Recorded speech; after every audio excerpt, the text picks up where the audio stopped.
Described as the first Red Army in Europe, the Irish Citizen Army punches far above its weight in history. Never numbering more than a few hundred men and women at any one time, it nonetheless played a pivotal role in Ireland's story. In 1913 Dublin, living conditions were terrifying for the average worker. In a mass industrial action, 25,000 workers went on strike. Clashes with police and union busters ensued, with a handful of workers beaten to death and hundreds more injured.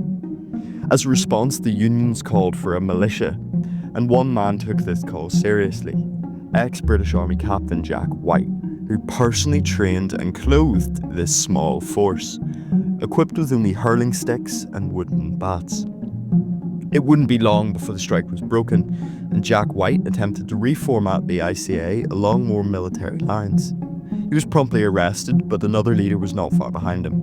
James Connolly, an ex-British soldier, renowned Marxist writer, and extreme Irish Republican, stepped up to the plate.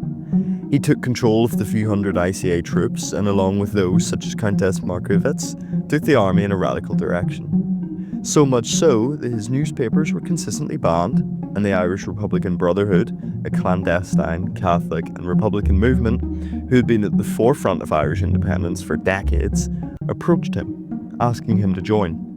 They were fearful he would set off a conflict before their own rising was ready, and so they brought him into the fold. And so in 1916, when Irishmen marched to war against the British state in the Easter Rising, the Republican volunteers stood shoulder to shoulder with the Marxist Citizen Army.